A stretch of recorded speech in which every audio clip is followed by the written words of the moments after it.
바로 시작하도록 하겠습니다. 기초사원 등록 정보를 확인하고 사용 내역으로 알맞은 것은 무엇인가? 사원 등록 들어가겠습니다. 사용자만이니까 체크해 주시고요. 조회 권한 사업장 아니고요. 그 다음에 부서는 총무부입니다. 인사입력 방식은 승인. 이게 맞네요. 1번의 정답은 3번입니다. 부서 정보 확인하랍니다. 부서 등록 들어가겠습니다.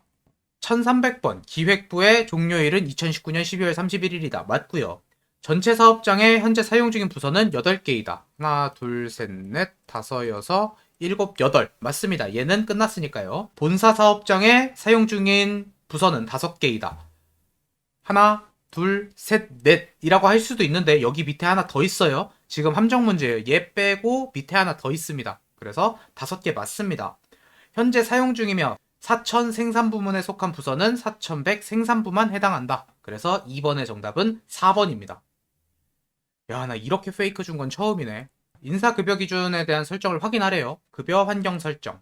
급여 계산 시 월일수는 정상 한 달일을 기준으로 한다라고 되어 있는데 월일수 당월일로 되어 있죠. 3번의 정답은 1번입니다. 급여 지급 항목을 확인하고 답을 하라고 했습니다. 지급공제 항목 등록. 급여고요. 지급이고 2020년입니다. 마감 취소 버튼 눌러주시고요. 기본급에 대해서 확인하겠습니다. 감면 적용 대상자이다 라고 나왔는데 감면 적용 여라고 되어 있으니까 맞고요. 사무직의 경우 호봉 테이블에 기본급으로 받도록 설정되어 있다. 이거는 뭘 말하는 거냐면 요 분류를 말하는 거거든요. 근데 이게 지금 무분류로 되어 있죠. 그 다음에 계산식 이게 지금 책정임금에 월급을 받도록 설정이 되어 있어요. 되게 어렵게 낸 거예요. 그래서 4번의 정답은 2번입니다. 와, 5번도 지금 문제 보니까 2번부터 4번, 5번 요거까지가 지금 다 페이크 문제예요. 요거 지금까지 어떻게 했냐면은 호봉 테이블 들어가서 일괄 등록을 했잖아요. 얘는 등록을 하는 게 아니고 복사하는 거예요. 근데 이거 복사하는 거 한 번도 안 해봤죠. 이거 1급에만 나오는 건데 2급에 등장을 시켰네. 여러분들 시험 보러 가기 전에 회계도 그렇고 인사도 그렇고 내가 6회 올려놓을 테니까 다시 한번 보고 들어가세요. 일단 보여드릴게요. 과장에 직급을 등록하고자 한대요. 2020년 1월입니다. 지금까지는 등록을 했잖아요. 근데 이번에는 복사를 하라고 돼 있어요. 그러니까 이번엔 이걸 누르는 게 아니고 오른쪽 걸 눌러야 됩니다. 호봉 복사. 그 다음에 직급을 누르는데 뭘 복사하냐면은 대리 직급을 복사하래요. 대리. 언제 거를 2020년 1월 거를 복사하래요. 요거 누른 다음에 적용 버튼 눌러줍니다. 등록됐죠? 이 상태에서 인상을 시키는 거예요. 일괄 인상 누르고 정률이니까 기본급 5%, 직급수당은 3%, 정률 적용. 그랬을 때 5호봉 기준의 호봉 합계 여기 있습니다. 5번의 정답은 4번이 되겠습니다. 그 2018년도 때는 나왔는데 2019년도부터 다 그냥 등록하는 것만 나왔었거든요. 근데 갑자기 이렇게 복사를 내버리네. 이거 꼭 다시 한번 보고 들어가세요. 6번입니다. 이호재 사원에 대한 정보를 옳지 않은 것은 인사정보 등록 들어가겠습니다. 여기 있다. 국외소득이 존재하지 않는다. 국외소득 비해당이고요. 생산직 총급여 비과세 대상자로 설정되어 있다. 비과세로 되어 있고요. 2015년 이후 중소기업 취업 감면을 적용받지 않는다. 2015년부터 안 받았죠. 2014년에 끝났으니까. 학자금 상환 대상자로서 급여에서 학자금 상환 통지액이 공제된다. 학자금 상환은 부로 돼 있죠. 아닙니다. 6번의 정답은 4번입니다. 7번 문제. 인사발령 사원별로 들어가 보도록 하겠습니다. 이걸로 들어가 보면 되겠죠. 정수연 씨 여기 있네요. 인사발령 전 직급은 대리이다. 인사발령 전 직급 대리 맞고요. 그 다음에 인사발령 시 부서와 직급이 모두 변경되었다. 부서와 직급이 모두 변경되었네요. 그럼 1번도 맞고 2번도 맞고 그냥 문제 오류 같아요. 7번의 정답은 1번하고 2번으로 하겠습니다. 8번 교육에 대한 내용이네요. 교육평가가 나왔으니까 교육평가 들어가겠습니다. 803번이죠. 이수가 아닌 사원 90점을 넘어야지 이수라 그랬죠? 그러면 장석훈 씨 90점 넘었고요. 이민영 씨는 90점을 못 넘었네요. 김수영 씨 넘었고 김용수 씨 넘었습니다. 8번의 정답은 1번입니다. 근속수당이래요. 근속연수 현황 들어가주면 되겠죠. 사업장은 본사입니다. 퇴사자는 제외하고요. 미만일수 올리고 경력은 제외합니다. 기준일은 2021년 1월 1일이네요. 10년은 볼 필요 없죠. 15년부터 보겠습니다. 3명이고요. 15년은 3명입니다. 그러면 총 6명이고요. 60만원에 30만원 더하면 9번의 정답은 1번이 되겠습니다.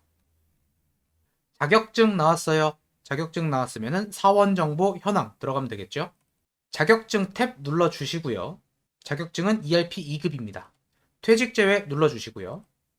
해당만 주시면 되겠습니다. 하나, 둘, 셋, 넷, 5명이 되겠습니다. 10번의 정답은 3번입니다.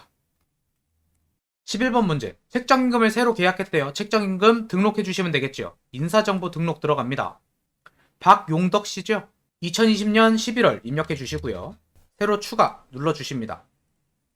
컨트롤 F3 눌러주시고 연봉에다가 4,276만 8천원 입력해 줍니다. 저장하고 나와주시고요. 상용직 급여 입력 및 계산 들어가서요. 20년 11월 지급일은 급여 박용덕 씨만 계산하랍니다. 급여 계산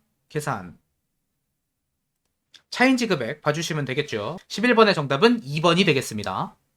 우와, 이것도 냈어? 급상여 지급일자 등록 들어가서 2020년 12월 검색하겠습니다. 여기다가 입력하겠습니다. 상여고요. 입사자는 안 써도 되고 퇴사자, 여기 나온 1번이 여기를 말하는 거예요. 퇴사자를 지급합니다. 월일로요. 기준일수는 며칠? 20일입니다. 이렇게 입력해 주라는 거예요. 이거 처음 나왔죠? 요거도 잘 기억해 주시고요. 등록사항을 직접 반영하라 그랬습니다. 이때는 일괄 등록 버튼 누릅니다. 사업장은 본사고요. 직종 형태는 사무직의 월급과 생산직의 연봉입니다. 기간은요 2020년 11월 1일 11월 30일 적용합니다. 그러면 이렇게 반영이 됩니다. 저장하시고 나옵니다. 그 다음에 여기 상용직 급여 입력 및 계산 들어오셔서 2020년 12월 지급일은 1번 상여로 해주시면 되겠죠. 전체 인원 체크, 급여자 계산입니다. 퇴직자 체크 안 했으면 이게 반영이 안 됐을 거예요. 그것 때문에 틀렸을 수도 있어요. 과세총액을 물어봅니다. 급여총액 눌러서 과세총액 확인해 줍니다. 12번의 정답은 2번이 되겠습니다. 13번 문제입니다. 근태 결과 입력 들어가 주면 되겠죠. 지각, 조퇴, 외출 2020년 10월이고요. 지급일은 1번입니다. 정영수씨 보도록 하겠습니다. 지각 20분, 조퇴 30분, 외출 2시간 25분입니다. 4시간 15분이네요. 그럼 4.25 곱해야겠죠? 책정임금 시급 확인도 해야겠네요. 정영수씨 급여정보 확인하겠습니다. 컨트롤 F3입니다. 시급 기준으로 한다 그랬으니까 1416원입니다. 1416원 곱하기 4.25였죠? 그러면 44,268원이 됩니다. 원단위 미만 절사니까 13번의 정답은 3번이 되겠습니다. 14번 이체현황 나왔습니다. 급상여 이체현황이죠. 귀속연월은 2020년 10월이고요. 지급일은 하나밖에 없습니다. 무급자는 제외하고 사업장은 전체 사업장입니다. 은행으로 급여 이체된 총액은 3,278만 8,360원이다. 은행으로 이체된 거 전체적으로 봤을 때 우리가 요거라고 생각을 할 수도 있는데 다 지금 은행이라고 나와 있잖아요. 근데 현금은 은행이 아니죠. 그래서 얘를 제외하고 봐주셔야 됩니다. 여기를 봐야 돼요. 그래서 14번의 정답은 1번이 되겠습니다. 알맞지 않은 거니까요. 15번 문제 많이 봤었죠. 과세총액, 비과세총액, 그리고 사용자 부담금 이렇게 두 개 나오면 어디 들어가라 그랬어요? 연간급여, 현황 들어가라 그랬죠. 이거 기억 잘하세요. 이거 지금 한 5회차분 연속으로 계속 나왔어요. 기간은 1에서 4분기가 아니고 9월까지네요. 3분기까지만 했어요. 신기하게 냈다. 이것도 과세, 비과세로 바꿔주시고요. 사용자 부담금 포함하겠습니다. 본사만이네요. 과세총액과 비과세총액을 보랍니다. 총액은 여기 밑에 봐주시면 되겠죠. 15번의 정답은 3번이 되겠습니다. 16번 문제. 일용직에 대해서 급여 지급한대요. 다른 거는 없네요. 그냥 들어가겠습니다. 2020년 11월이고요. 일정기간 지급입니다. 전체 체크, 일괄 적용, 근무 시간은 평일 9시간이랍니다. 비과세 제외분 8,000원 있네요. 실지급한 총액이래요. 실지급은 여기에 있죠. 16번의 정답은 2번이 되겠습니다. 이번에는 일용직이 누락됐대요. 그런데 입력이 안 된 게 아니고 급여 지급만 누락된 거니까 지급일자 등록 들어가겠습니다. 2020년 11월이고요. 지급일은 매일 지급입니다. 부서가 총무부래요. 급여 형태는 시급입니다. 한 명 있네요. 추가해 줄게요. 저장하고 나와서 계산 다시 하겠습니다. 지급일이 매일 지급으로 바뀌었고요. 전체 인원 체크, 일괄 적용, 시간은 8시간입니다. 평일이죠. 과세총액을 보라고 했습니다. 17번의 정답은 4번이 되겠습니다. 일반적인 직원은 그냥 인사정보 등록 들어가서 확인하면 되는데 얘는 일용직이기 때문에 일용직 사원 등록 들어가서 봐야 됩니다. 알맞지 않은 거래요. 김말자씨. 2019년 1월 1일 퇴사하였다. 퇴직일자 2019년 1월 1일 돼 있습니다. 급여 형태는 시급이다. 시급 맞습니다. 생산직 비과세 적용 대상자이다. 적용되고 있고요. 국민건강보용보험을 적용받는다. 국민은 받지 않고요. 고용보험이랑 건강보험은 받고 있네요. 그래서 18번의 정답은 4번이 되겠습니다. 19번 수당이 나왔어요. 수당 나오면 수당별 들어가 주라 그랬죠. 4월에서 6월입니다. 수당 코드는 자격수당이고요. 인천 지점입니다. 김윤미 씨 받았고요. 이성준 씨 받았고 노희선 씨 받았습니다. 19번의 정답은 1번이 되겠습니다. 20번 항목별 줬죠? 항목별 들어가겠습니다. 7월에서 9월 들어가겠습니다. 지급 구분은 급여고요. 직종별 나왔으니까 직종으로 바꿔줍니다. 이랬을 때 근속수당을 물어봤으니까 20번의 정답은 3번이 되겠습니다.